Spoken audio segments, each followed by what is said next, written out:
Estamos revisando, examinando los capítulos de la epístola a los romanos. Hemos llegado ahora al capítulo 15. Por la misericordia del Señor que nos ha ayudado todo este tiempo y hemos ido en victoria. Nuestros hermanos han sido fieles, por lo menos los que han podido estar aquí en nuestra reunión para escuchar estos mensajes devocionales, reflexivos y teológicos de doctrina y de enseñanza para meditar y aplicar en nuestra vida. Los primeros 13 versículos de este capítulo 15 continúan el tema que estamos viendo en el capítulo 14. Los primeros 13 versículos también hacen reflexiones acerca de temas que son pues moralmente indiferentes, ya que habían surgido algunas tensiones, algunas discusiones, controversias entre los judíos que se convertían al cristianismo, pero todavía traían algunas costumbres y entonces había discusiones con los cristianos, pero también había algunas discusiones con los paganos y allí había una mezcla de cosas que el apóstol Pablo necesitaba aclarar y establecer entre ellos buenas relaciones, que hubiese armonía. Entonces, el primer versículo, la palabra del Señor, dice: así que los que somos fuertes debemos soportar las flaquezas de los débiles y no agradarnos a nosotros mismos. Noten ustedes que viene hablando otra vez de lo mismo que hablaba en el capítulo 14, soportar las flaquezas de los débiles, porque los que podemos ser fuertes, los que hemos alcanzado por gracia del Señor alguna fortaleza en la fe, algún conocimiento, los que tenemos libertad en cuanto a ciertas cosas, debemos no agradarnos a nosotros mismos, debemos no ser egoístas reclamando nuestros derechos, abusando o pisoteando a otros. Más bien, debemos ser comprensivos, considerados, buenas personas con los que no tienen esta capacidad de conocimientos. Pues el texto bíblico dice: cada uno de nosotros agrade a su prójimo en lo que es bueno para edificación. Debemos buscar agradar a nuestros hermanos débiles, pero en lo que sea edificante. No podemos agradar a los débiles en ninguna cosa que sea pagana o, en fin, que sea mala, de mala conducta o de mala doctrina, o que no edifique realmente el cuerpo de Cristo.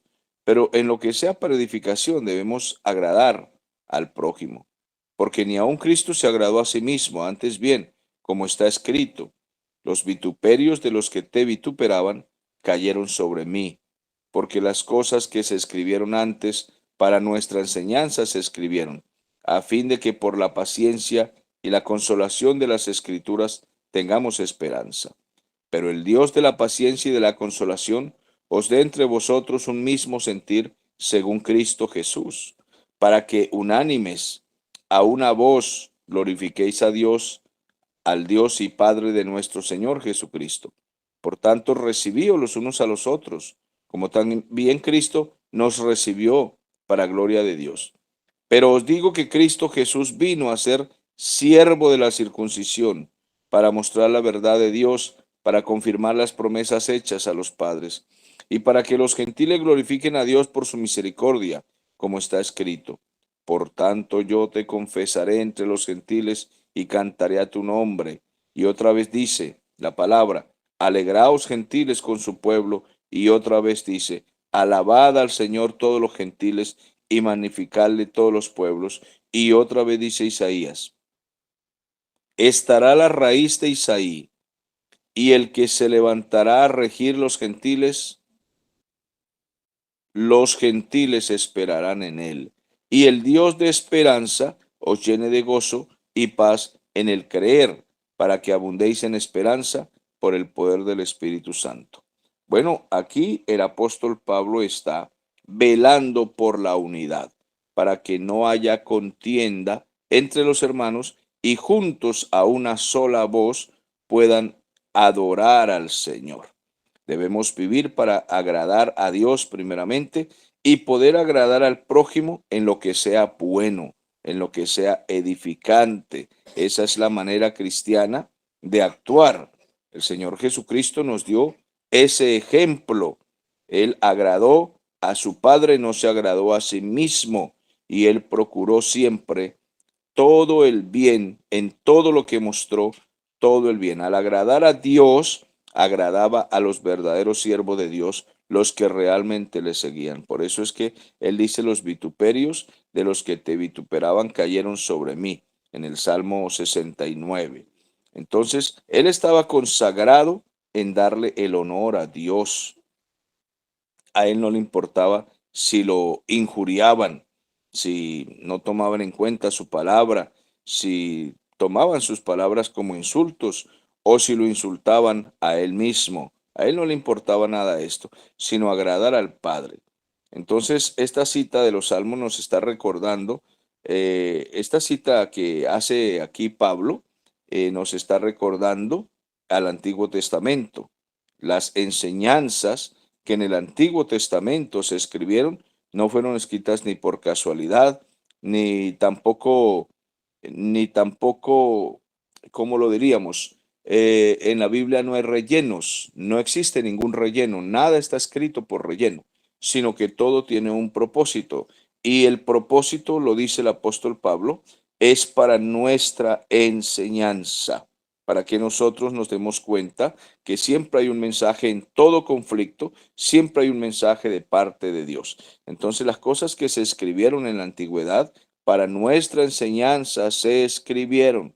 Cuando encontramos problemas, conflictos, tribulaciones, angustias, lo que sea que haya sucedido a los hombres de Dios en la antigüedad, todo está escrito allí para darnos a nosotros un mensaje, para que tengamos esperanza en el Señor, que así como el Señor los libró a ellos, nos libra a nosotros también. Que así como entre ellos hubo conflictos y se podían solucionar, también en nuestro tiempo hay conflictos que se pueden solucionar. Todo depende de nuestra obediencia para el Señor. Entonces, esta consideración conduce a Pablo a expresar el deseo de que el Dios, de que era Dios quien le daba firmeza y lo capacitaba para ser fuerte y para ayudar a los débiles. De la misma manera, nosotros debemos ayudar a nuestros hermanos más débiles en lugar de pisotearlos. El resultado de todo esto es la unidad como creyentes, que nosotros podamos no buscar causar diferencias o divisiones en el pueblo del Señor, sino que nosotros podamos siempre velar por la unidad de la iglesia. Como les he dicho, a veces hay divisiones que se hacen en la iglesia del Señor por cosas menores, y esto no es justo. De hecho, quiero que analicen algo. La iglesia de Cristo, o aquellos que nos denominamos como iglesia de Cristo, las iglesias evangélicas, están muy divididas por denominaciones, federaciones, organizaciones, en fin, e incluso por iglesias independientes, pero hay muchísima división, y a veces la división es por cosas menores. A veces hay divisiones por cosas menores. Tengamos esto en cuenta y no promovamos nosotros la división. Ciertamente hay doctrinas muy delicadas que están haciendo daño en las iglesias. Esas cosas lamentablemente nos dividirán si los que están haciendo herejías no se vuelven al Señor realmente. Entonces, la palabra misma nos dice: apartaos de ellos.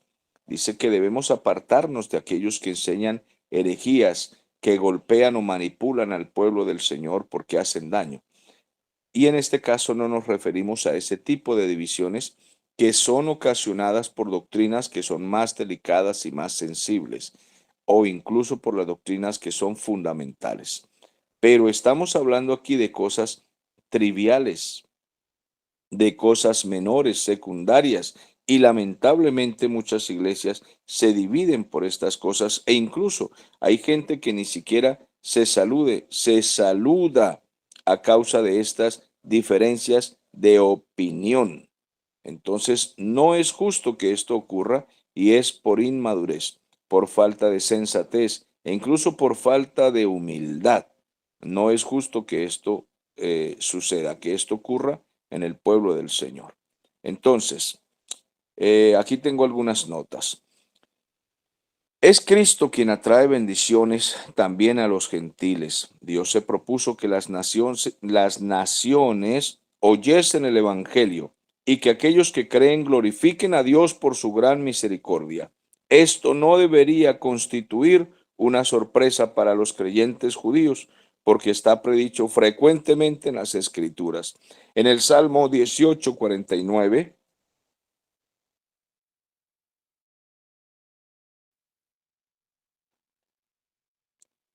Perdón.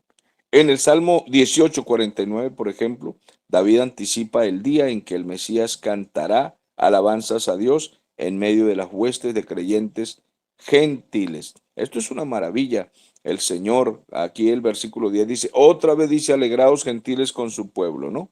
Y el Señor está citando el Antiguo Testamento, Salmos, Deuteronomio, en fin. Pero la maravilla de todo esto es que el Señor nos haya tomado a nosotros en cuenta. Él mismo promovió la unidad entre judíos y gentiles, y de los dos hizo un solo pueblo. Sigamos entonces el ejemplo del Señor. Él quiso que vivamos en unidad y que todos juntos, a una voz, podamos alabar al Señor. Y otra vez dice, alabad al Señor todos los gentiles, exaltadlo todos los pueblos. Él ya había anunciado que los gentiles alabaríamos al Señor con los judíos como un solo pueblo.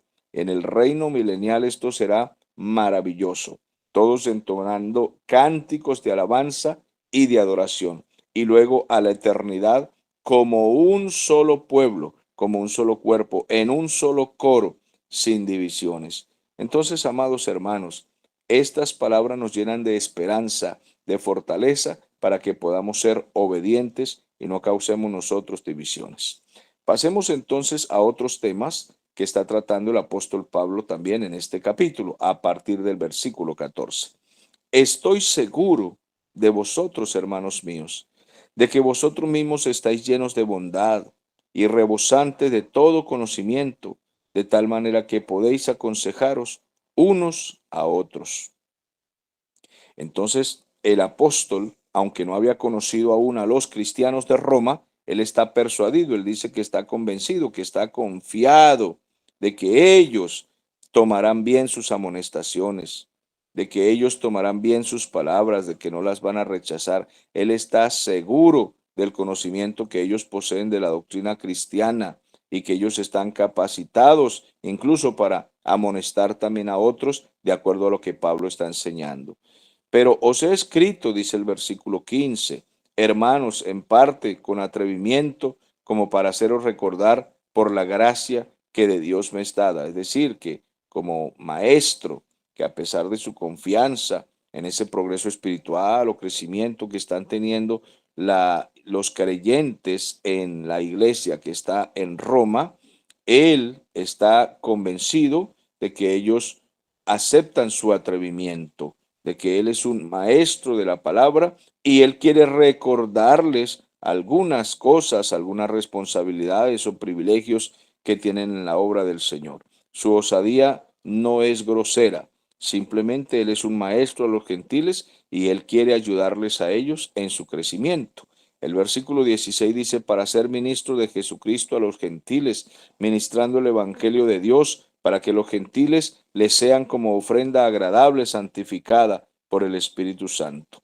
Bueno, él había sido designado por Dios para ser como una especie de sacerdote, por así decirlo, como un ministro al pueblo que no era judío, para traerlos a los pies del Señor y a recordarles o a enseñarles todo lo referente a la gracia y lo que Dios le había revelado a él en cuanto a las doctrinas de la gracia. Entonces, es una luz que nos está arrojando el apóstol Pablo en todas las doctrinas evangélicas, en todo su mensaje pastoral, para que nosotros lo obedezcamos sin reproche, que lo reconozcamos como maestro, que su enseñanza es una revelación maravillosa a la iglesia del Señor, que todos estemos contentos, trabajando, laborando por la salvación de los hombres, sin contiendas, sin pleitos, sin causar divisiones, en fin.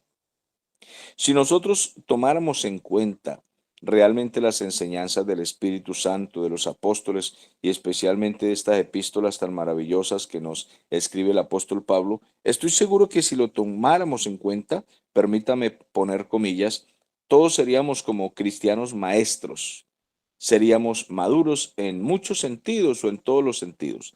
Dejaríamos de pelear con nuestros hermanos por trivialidades, dejaríamos de contender incluso en el hogar, de que el esposo piensa a su manera y se impone, o la esposa piensa a su manera y se impone.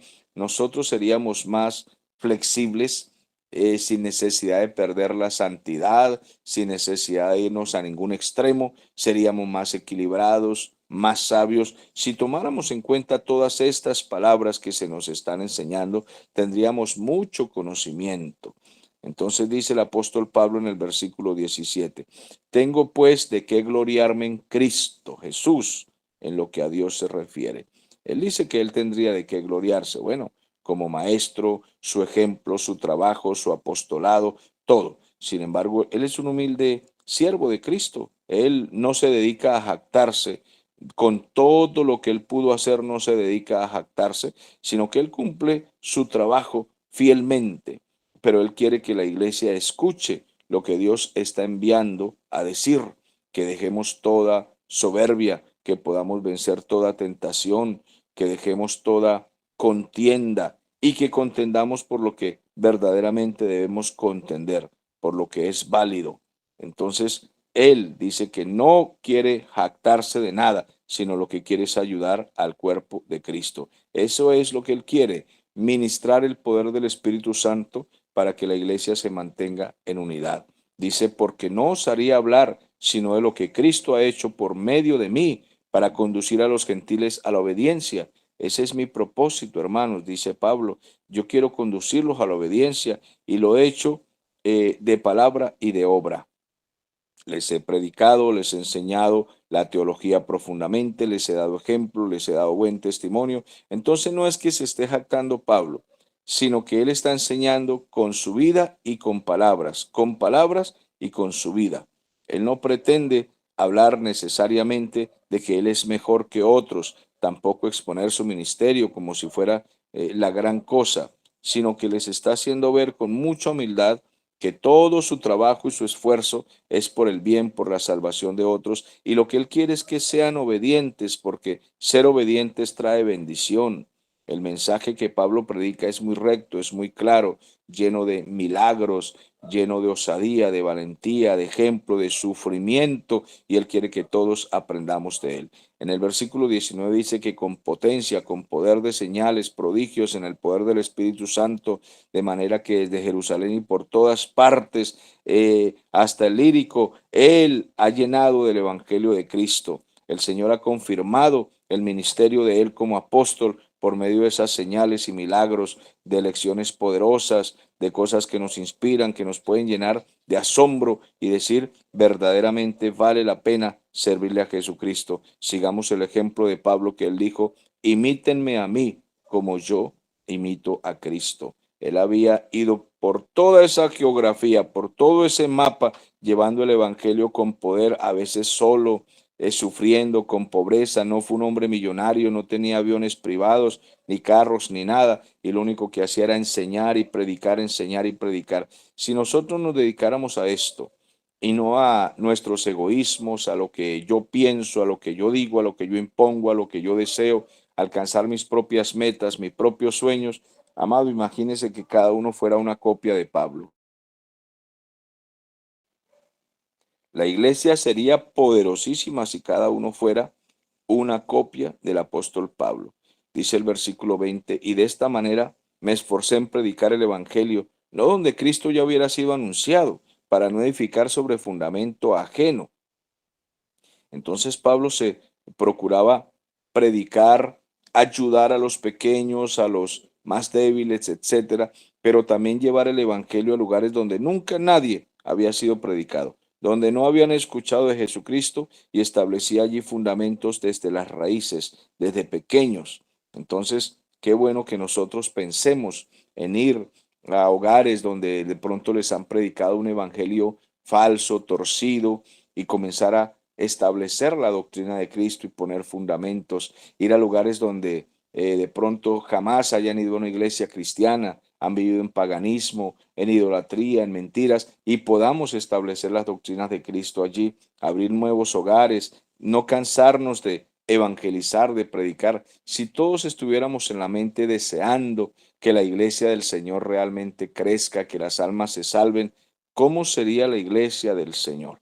Amados hermanos, que no nos encerremos en cuatro paredes. Hay mucho por hacer, pero que lo que hagamos no sea por vanidad, no sea por sobresalir. Pablo dice, yo no pretendo sobresalir, no pretendo mostrarles mis credenciales, ni decirles que yo soy mejor que ustedes, solo darles ejemplo, que nuestro deseo sea siempre evangelizar y alcanzar las almas para Cristo con el solo fin, con el solo hecho de que Dios lo vea, de que Dios se goce, de que nosotros mismos podamos gozarnos, regocijarnos en el trabajo y no jactarnos. No pensar que somos más espirituales que otros, sino hacer la obra del Señor con mucha humildad, sino como está escrito, aquellos a quienes nunca les fue anunciado el Evangelio acerca de Él, verán, y los que nunca han oído de Él, entenderán. Versículo 21. Esa es la obra verdaderamente sana y humilde que debemos hacer nosotros también.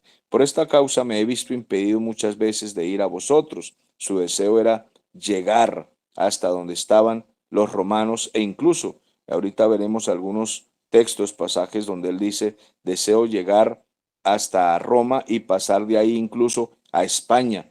Más adelante vamos a ver cómo él le pide ayuda a los hermanos que están en Roma, porque él quiere seguir predicando el Evangelio y pasar de largo y seguir hacia todo el mundo. El sueño de Pablo era extender el Evangelio.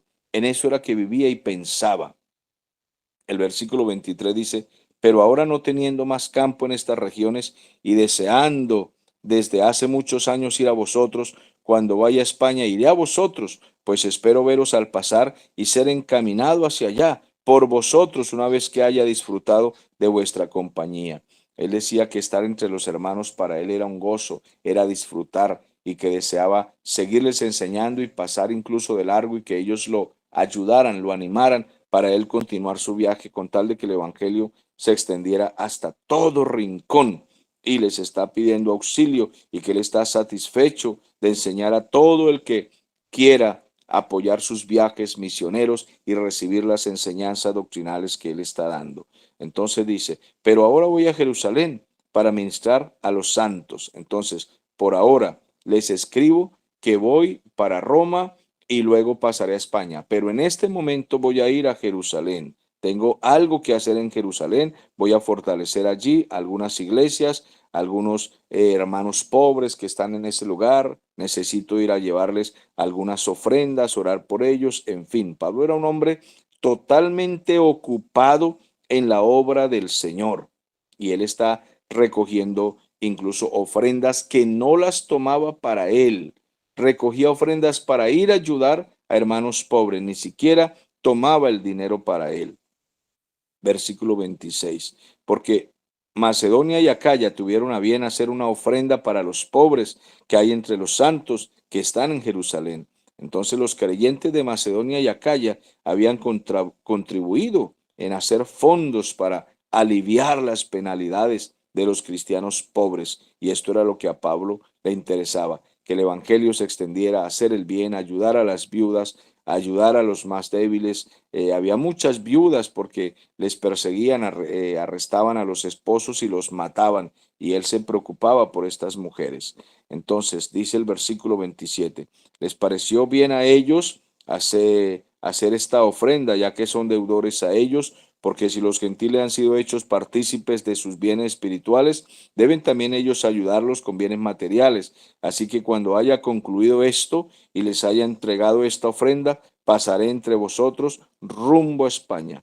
Entonces Pablo se propone a seguir llevando el evangelio, confiado de que Dios lo respalda, de que Dios lo lleva, de que el Espíritu Santo es quien lo guía con su poder, y él está confiado en que los hermanos van a entender su viaje misionero. Y sé que cuando vaya a vosotros llegaré con abundancia de la bendición del evangelio de Cristo, pero os ruego, hermanos, por nuestro Señor Jesucristo y por el amor del Espíritu Santo, que me ayudéis orando por mí a Dios. Note que él no es superdotado. Él termina esta sección con una ferviente petición, digamos así. Hermanos, voy predicando aquí y allá, Dios va haciendo señales, milagros, voy enseñando doctrina, afirmando iglesias, estableciendo iglesias, ayudando a los débiles, los recién nacidos, pero yo necesito las oraciones de ustedes. No me abandonen, quiero que oren por mí. Noten ustedes la sencillez. No soy superdotado, no soy Superman, no soy mejor que ustedes. Necesito que oren por mí para ser librado de los hombres que son rebeldes, de los hombres malos que están por toda Judea y que siempre quieren hacer daño. Así de que quiero que oren por mí para que sea librado de los rebeldes que están en Judea y que la ofrenda de mi servicio a los santos en Jerusalén sea bien recibida. Entonces, pido a ustedes que oren por mí. Y él especifica su oración. Él quiere que oren por esto, por aquello, y él lo está pidiendo a sus hermanos. Desea también que los que están en Roma oren para que los santos judíos acepten esa ofrenda, que no se vayan a poner orgullosos si no quieran recibir la ofrenda. Hay gente que es así, está pobre, pero incluso no recibe ayudas. Y necesitamos orar, Señor, dame gracia para que allí reciban la enseñanza, para que reciban la ofrenda. Hay gente que cuando uno le va a dar una ofrenda dicen que no, un poquito como de orgullo, disfrazado de humildad. Cuando Dios nos envía alguna ofrenda, amado hermano, con toda tranquilidad recibamos la que es el Señor que la está enviando, para que si es la voluntad de Dios, llegue con gozo a vosotros y pueda descansar entre vosotros. Note que Pablo deseaba regocijarse con ellos, poder tener un corto descanso allí, pero enseñar la palabra, les pide su oración y que ellos lo ayuden, lo impulsen a seguir su viaje misionero. No obstante, les tengo la noticia que Pablo llegó a Roma y el Señor tenía otra agenda. El, el gozo de Pablo y el plan de Pablo en su agenda, como yo también tengo mi agenda, haremos esto, aquello, pero siempre oramos, Señor, ¿es esta tu voluntad? Porque uno tiene planes, uno hace agenda incluso para todo el año, qué vamos a hacer este año, aquí, allá, pero debemos orar. ¿Y es esta la voluntad del Señor? Bueno, Pablo pues en toda su humildad y su deseo y su gozo, deseaba llegar hasta España. Dijo, voy para Jerusalén, regreso, voy a Roma, etcétera, pero resulta que a Pablo lo arrestaron y en este arresto lo llevaron prisionero hacia Roma en medio de naufragios, de una gran dificultad, y cuando llegó a Roma lo tuvieron arrestado con un soldado que lo custodiaba todo el tiempo. Allí estuvo predicando, no le dieron libertad. Él había apelado a César y César era Nerón y Nerón lo mandó a asesinar. Entonces, pues Pablo no conocía su futuro, no sabía que esto le iba a pasar y él pensó que sus planes le saldrían, su agenda se continuaría, pero Dios ya tenía otro plan, ya lo tenía destinado así y Pablo murió entonces allí. Ahora bien, versículo 33. Que el Dios de paz sea con todos vosotros. Amén. Termina en el versículo 33, despidiéndose, digamos, en este capítulo, porque en el capítulo 16 va a ser otros saludos. Aquí comienza su despedida, otros saludos a ciertas personas, en fin, que lo veremos en el próximo capítulo, a la misma hora y por el mismo canal. Estos son comentarios edificantes, no los vayan a tomar en poco, porque lo que hemos dicho aquí nos debe hacer reflexionar el lenguaje que usa Pablo, los planes de Pablo, la agenda de Pablo, su deseo como cristiano. Hermanos míos, que cada uno pudiéramos ser un misionero, un mensajero, una persona de comportamiento como nuestro hermano el apóstol Pablo. Que el Señor les bendiga a todos.